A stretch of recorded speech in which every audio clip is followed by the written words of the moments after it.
50%. 50%, c'est en moyenne le nombre de données non critiques que l'on retrouve dans un dossier de l'eau.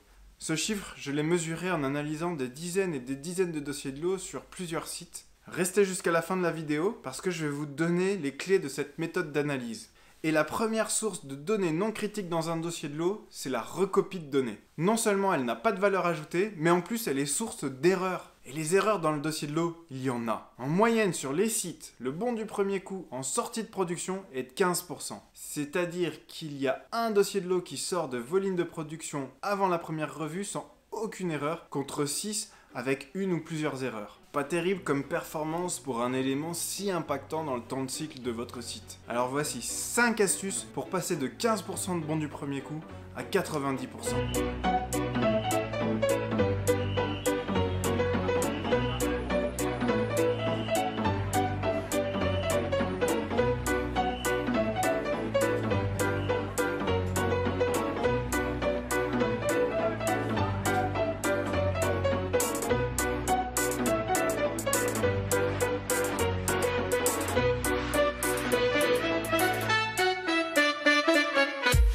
Numéro 1, éliminez toutes les recopies. Passez en revue l'ensemble du dossier de l'eau et surtout les documents joints. Analysez les informations des documents joints et regardez celles qui sont retranscrites dans votre dossier de l'eau. Par exemple, sur un ticket de pesée, il y a le poids brut, il y a la tare, il y a le poids net et on recopie le poids net sur le dossier de l'eau. Et en cas d'erreur, c'est la valeur qui est sur le ticket qui fait foi. Votre exemple, selon la structure temporelle de votre process, il est possible qu'une même date soit répétée X fois alors qu'elle n'est pas nécessaire. Numéro 2, adoptez la structure en 3 colonnes. Mais la vraie structure en 3 colonnes. Quand l'opérateur doit renseigner des informations éparpillées un peu partout sur la plage, il y a 90% de chances de plus d'oublier certaines informations par rapport à si l'ensemble des informations à renseigner sont dans une même colonne et uniquement dans la colonne de droite. Numéro 3, mettez de la couleur pour qu'au premier coup d'œil, les cases à remplir ressortent. Et ainsi, si elles n'ont pas été renseignées, on s'en rend compte tout de suite. C'est un anti-erreur automatique. Et ne mettez pas que du gris. Profitez-en pour mettre des couleurs en fonction de qui revoit quelle information. Pour qu'ensuite, directement, quand elle revoit le dossier de l'eau, elle ne revoit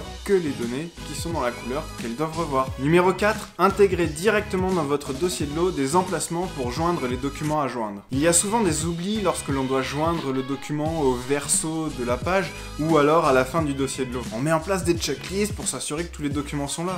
Mais autant prévoir l'emplacement directement, comme ça, si le document n'est pas joint, on le voit tout de suite. L'opérateur pourra donc corriger son erreur immédiatement. Et numéro 5, transformez votre dossier de l'eau en outil de pilotage, en expliquant clairement la signification de chaque visa. Un opérateur prendra moins de risques d'engager sa responsabilité s'il sait pourquoi il l'engage. Alors vous vous dites qu'il va plus faire les choses. Non, par contre, quand il y aura un problème, il sera plus capable de faire face et de ne pas continuer le process malgré ce problème. Il ne s'engagera pas. Ainsi, vous réglerez vos problèmes directement au moment où ils surviennent. Voilà pour ces 5 astuces. Si vous voulez aller plus loin, je suis en train de construire une formation en ligne sur ce sujet. Dans cette formation, je vous expliquerai comment analyser le contenu du dossier de l'eau pour identifier les données critiques et non critiques. Comment refondre un dossier de l'eau de A à Z rapidement en prenant en compte les observations terrain et l'importance du process de production. Je vous expliquerai aussi comment découper vos dossiers de l'eau en blocs afin d'obtenir des dossiers de l'eau homogènes et plus faciles à maintenir. Et je vous coacherai aussi à distance sur la simplification d'un dossier de l'eau. Je vous invite donc à vous préinscrire maintenant à cette formation. Et comme pour les déviations, je vous enverrai déjà quelques éléments gratuits non disponibles sur cette chaîne YouTube.